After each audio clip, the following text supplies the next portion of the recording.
The fire around the altar raged with golden brilliance as Naraka's eyes fell upon Paka, now trembling before the god. Naraka's voice thundered, "Paka, son of the lion, how do you plead?" Paka opened his mouth again to respond, but no sound came. His courage, which had burned so brightly before, was now dimmed by the presence of the god before him. His legs felt weak, his hands shaking uncontrollably. I only wanted," he stammered, his voice barely audible.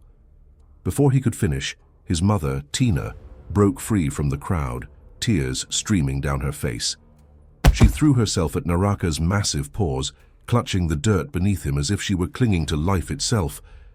"Great Naraka," she cried, her voice choked with emotion, "spare him. He is my son. Take me instead, but please do not take his life." The villagers gasped at her audacity, and even Naraka seemed momentarily stunned.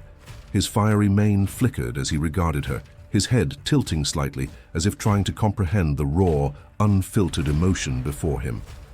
As a god, he had witnessed countless acts of devotion, but this was something different. Naraka's voice, though still deep and commanding, softened with curiosity. "You would sacrifice yourself for him, knowing his defiance has brought dishonor to your people?" "Yes," Tina sobbed. "He is my son, and no mother should have to bury her child. I beg you, great Naraka, teach him a lesson if you must, but spare his life. Please." Before Naraka could respond, Shumba rushed forward, grabbing Tina by the arm and pulling her back. "Forgive her, great Naraka," Shumba said, bowing his head low. "She speaks out of ignorance. She should not—" "Silence," Naraka interrupted, his gaze fixed on Tina. "I am interested in what she has to say. A fair trial requires an advocate. Let her speak." Shumba's mouth snapped shut, his hands trembling as he stepped back. You are watching the Tales of the Savannah. Subscribe and be part of the tribe. Now let's get back to the story.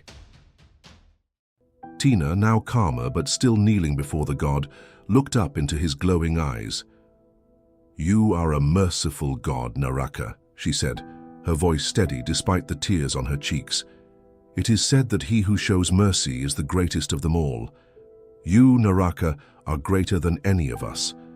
Teach him a lesson, but please do not take his life. He is foolish and blinded by ambition, but his heart still beats for his people." Naraka's eyes narrowed as he considered her words. He stepped closer to Paka, towering over him. "Paka has already lost his power once," Naraka said, his voice measured. "And because of vengeance, those powers were reinstated. Now, Paka, son of the lion, you must face a punishment far greater than the loss of your power." Paka lowered his head, his voice trembling as he spoke. "When my power was taken from me, it was all I could think about. Without it, I am nothing. If you take it again, I would rather die." Naraka's fiery gaze bore into him. "If that is so, then why do you wield it so carelessly?" Paka's lowered his head in shame. "Your defiance is born of ignorance, not wisdom. Perhaps, to truly understand the weight of the rules you so boldly question, you must see why they were given in the first place." Before Paka could respond, the flames around Naraka roared to life, engulfing them both. In the blink of an eye, the world around them disappeared. The villagers gasped as Naraka and Paka vanished, leaving only a circle of smoldering embers where they had stood. Paka stumbled as the world reformed around him. He found himself standing in a vast golden throne room, its grandeur beyond anything he could comprehend. The walls shimmered with ethereal light, and at the center of the room stood a towering figure, another god, cloaked in a radiant aura of authority. Naraka was kneeling before this being, his head bowed in reverence. Paka blinked in confusion, his mind struggling to process what he was seeing. The throne room seemed both real and unreal, like a memory or a vision frozen in time. Where are we?" he whispered. "This is the beginning," Naraka said. "You are witnessing a moment that shaped the laws you now defy. Listen carefully, son of the lion, for this is where it all began." Paka watched, frozen, his breath caught in his throat. The god he had feared moments ago now seemed small, reverent in the presence of something far greater. And then he heard it, a voice, deep and resonant, carrying the weight of eternity. "Naraka, why have you come?" the voice commanded. Paka felt his knees weaken at the sound of the voice. His instincts screamed at him to bow, to fall to the ground and hide his face, but Naraka blew on him lightly. He gained back his strength and stood rooted to the spot, his heart pounding as he watched the exchange. "Lord," Naraka began, "I see the plight of your chosen people. They are crushed under the weight of oppression, their spirit dimmed. Let me lend them my strength. Let me walk among them and protect them." God remained silent for a moment and then spoke. "Naraka, the days of meddling are over. Humanity must chart its own course. My covenant remains. No god shall live among men." Naraka's head bowed lower, but his voice was desperate. "Then let me give them a fragment of myself," he pleaded. "Let me infuse my essence into one who can carry the strength of the lion, not for glory but for justice. I ask not for a kingdom or worship, only the chance to restore hope." God considered the weight of Naraka's request. With a wave of its hand, the voice relented. "One vessel only. Choose wisely." As the scene unfolded before him, Paka felt a strange pull deep within his chest. It was as if the story being told resonated with something buried in his very soul. He saw the events play out like a vision, an angel visiting a woman, her womb blessed to carry a son whose strength would rival that of armies. He saw Samson's mighty deeds, the tearing of a lion with his bare hands, the slaying of 1,000 men with the jawbone of a donkey. He saw too Samson's fall, his strength stripped away, his vulnerability laid bare before his enemies. Yet, in his final moments, Samson called upon the lion god's strength one last time, bringing down a temple and his foes in a single act of sacrifice. A tear streamed down Paka's face, and then the vision shifted. Paka saw a child, hidden from the world, his lineage erased. That child grew, his bloodline carrying forward the blood of Samson, generation after generation, until it reached Paka himself. His heart swelled with awe and dread. Who was he to bear such a legacy? The weight of it threatened to crush him, yet it also filled him with a sense of belonging he had never known. He wasn't just a lion man from a hidden village, he was part of something far greater, a lineage that tied him to gods and legends. Naraka turned to Paka. "One vessel started it all, and one vessel can also end it all. What will it be, son of the lion?" Paka's knees trembled, his mind racing with the enormity of what he had seen and the legacy he now understood. Slowly he raised his head to meet Naraka's eyes. "Maybe one day our people will be destroyed," he said, his words deliberate and filled with conviction, "but it will not be by my hand." For a moment, silence filled the space between them, as if even the cosmos itself waited for Naraka's response. Then, to Paka's surprise, the god's lips curled into the faintest smile. Without a word, the lion god raised his massive paw, and in a blinding flash of golden light, Paka felt the world shift around him. When he opened his eyes, he was back in the village. The cool night air brushed against his skin, and the faint crackle of the dying fire greeted his ears. The villagers gasped in unison, their faces a mixture of awe and disbelief. Paka's mother, who had been wailing moments before, froze mid-cry. Her tear-streaked face lit up with shock and relief as she saw her son materialize before her. "Paka!" she cried out, rushing toward him. She threw her arms around him, pulling him close. "I thought I lost you, my son," she sobbed, her tears soaking into his shoulder. "I thought you were gone forever." Paka didn't respond. He stood motionless, his eyes fixed on the heavens, as if he could still see the golden throne room and feel the weight of Naraka's presence. His mind raced with the truths he had learned, the visions he had seen. He wasn't sure if he could ever fully explain what had happened, or if he even wanted to. Shumba stood nearby, watching his son intently. His sharp eyes caught the subtle changes in Paka, the way he stood, the look in his eyes, the quiet stillness that surrounded him like an invisible aura. There was a shift in him, something Shumba could not fully explain. It wasn't just the physical return of his son, it was as if the man who had left was not the one who had come back. For it is said, once the gods have touched you, you have no option but to change. The villagers murmured among themselves, their fear giving way to curiosity and cautious hope. Naraka's judgment had been passed, but what it meant for Paka and for their people was yet to be seen. Kitapo and Mwamba arrived at Nyala's homestead just as the sun was about to set. The village below sprawled out like a painting, dotted with huts and winding paths. For a moment, Kitapo forgot her troubles, awestruck by the view. She quickly looked away, reminded of a day not too long ago when the need to see a similar view had changed her life. Nyala stepped out of her hut, her expression brightening at the sight of visitors. But her smile faltered when she saw Kitapo. "What a pleasant surprise," Nyala said, her gaze shifting to Mwamba before resting on the young princess. "Your Majesty, what an honor. What brings you here?" "Please, call me Kitapo," she said quickly.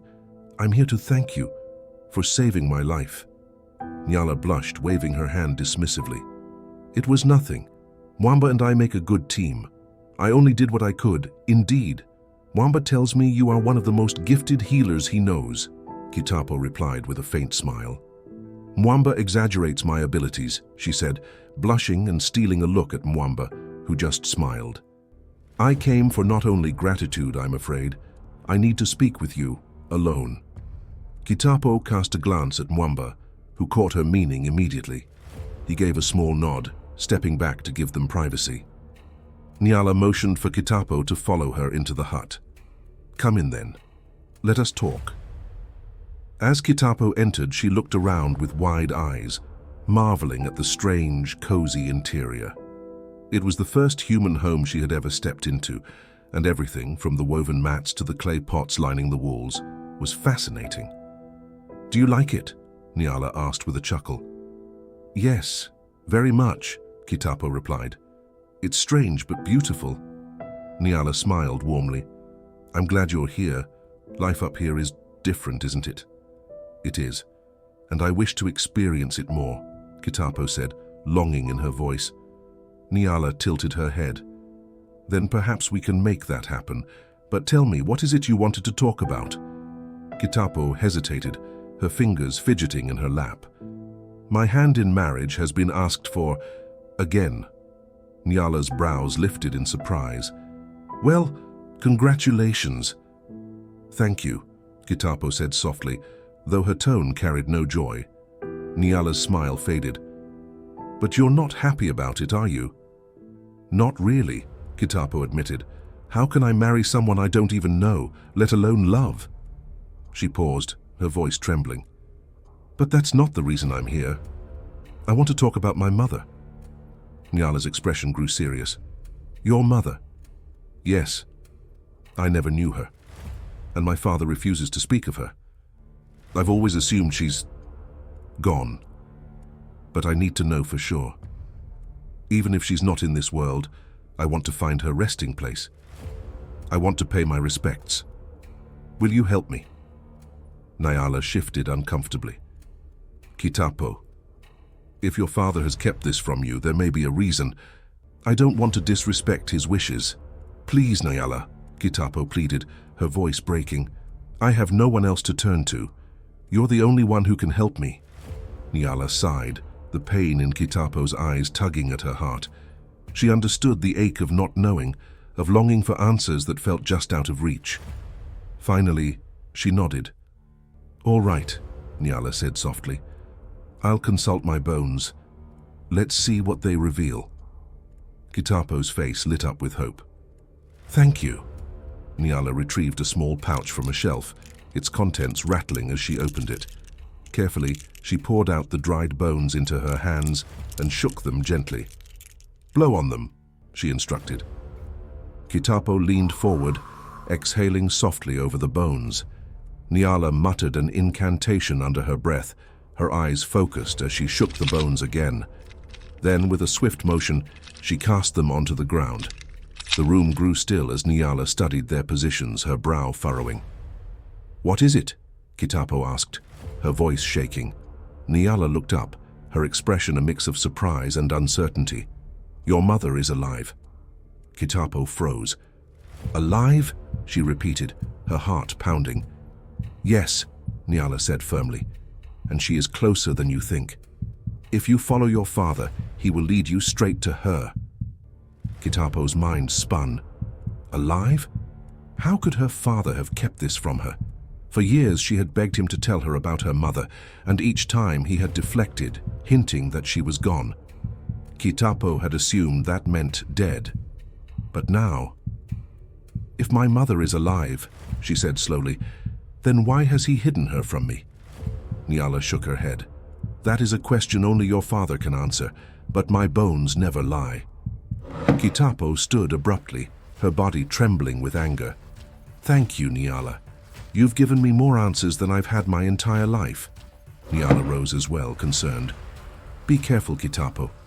Whatever your father's reasons, they may be more complicated than you think." Kitapo gave a faint nod, but said nothing more. She left the hut, her mind swirling with questions. Mwamba noticed her hurried steps and quickly caught up to her. "What happened?" he asked, worried. "I need to find my mother," Kitapo said firmly, her voice like steel. "My father is hiding her from me, but for now please keep this between us." Mwamba nodded, a lump forming in his throat. He had to warn Lulenga of this new development and also keep an eye on Kitapo. She could never know about Akina. The revelation could change everything. As they made their way back, Kitapo made a promise to herself. She would follow her father, uncover his secrets, and find the truth about her mother, no matter what it cost. When Kitapo and Mwamba reached the river, Lulenga was already waiting. A few warriors stood nearby, their spears glinting. Lulenga's gaze was sharp as he turned to Mwamba. "Mwamba, you've come at the right time," he said, his tone urgent. "I need you to venture out into the ocean waters. There are whispers of the fish people preparing for war. I need to know if they're a real threat to us. I need the truth." Mwamba opened his mouth to speak, to share what Kitapo had told him, but Lulenga's expression silenced him. There was no room for debate, no space for interruption. "Do not engage with them," Lulenga commanded. "Do not provoke them or fight. Just observe, understand their movements and report back to me. Do you understand?" Mwamba nodded. There was no time to argue. Without another word, he turned and disappeared into the water with his small team. "May the gods guide you," Lulenga murmured as he watched his friend vanish. When Lulenga turned back, Kitapo was gone. He sighed, his shoulders slumping. He knew she was angry with him, and he couldn't blame her. She wanted answers he wasn't ready to give. His heart skipped a beat as he glanced at the setting sun. If Akina received my message, she'll be at the river by now. He swam swiftly, his thoughts tangled in the past and present.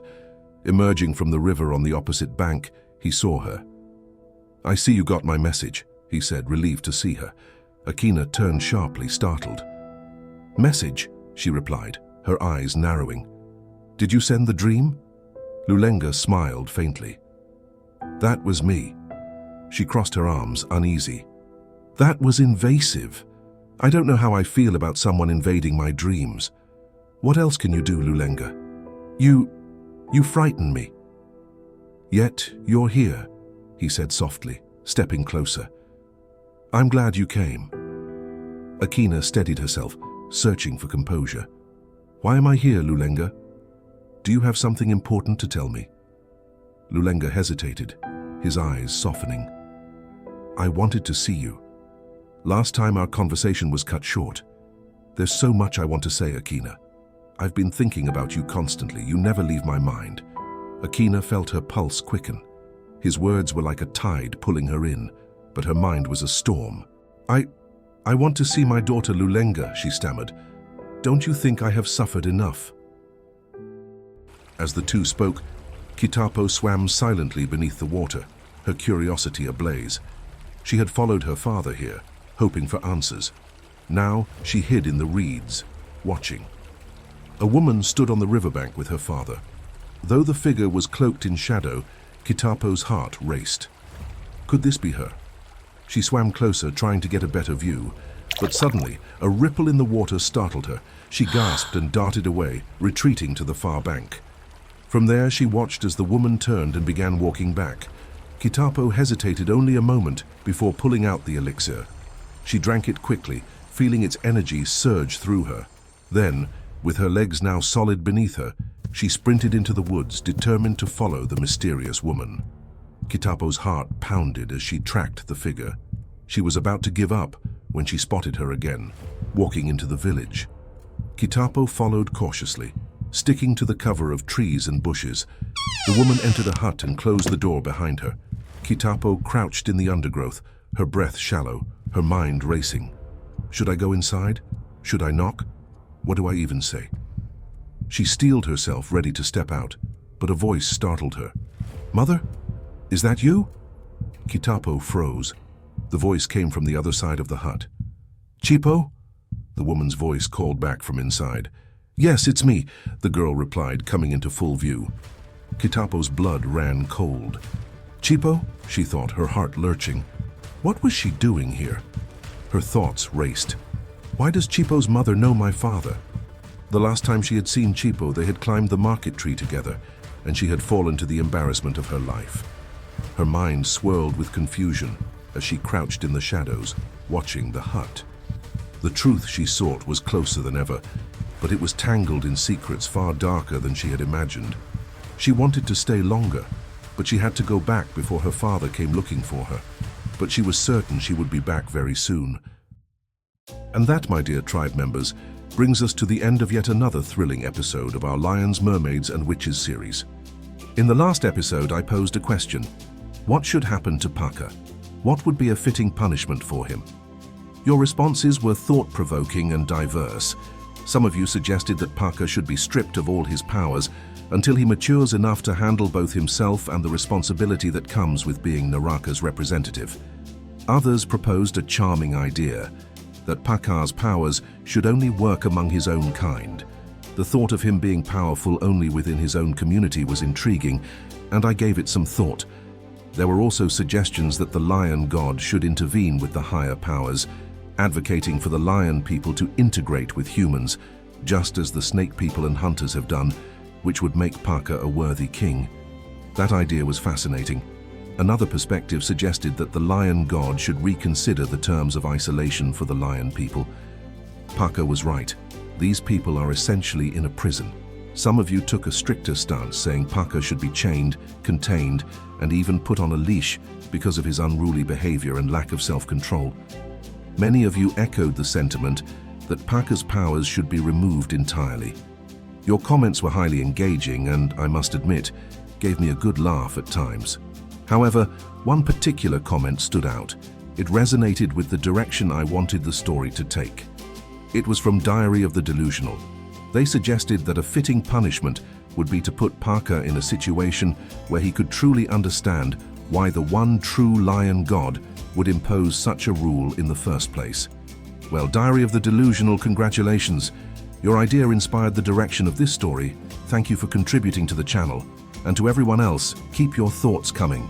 Next time I ask a question, your idea just might be featured. Thank you all so much. I truly value your presence here. A heartfelt thank you to a friend of the channel at Lorna Dunes-D6Z for contributing not one, but 2 generous super chats, one of which came in just before this video went live. Your support truly means the world to me. I've been under the weather this week, which delayed this episode, but your kindness brought a much-needed smile to my face. Thank you. Want to support the channel and become an even bigger part of our tribe? You can join for as little as the cost of a coffee each month.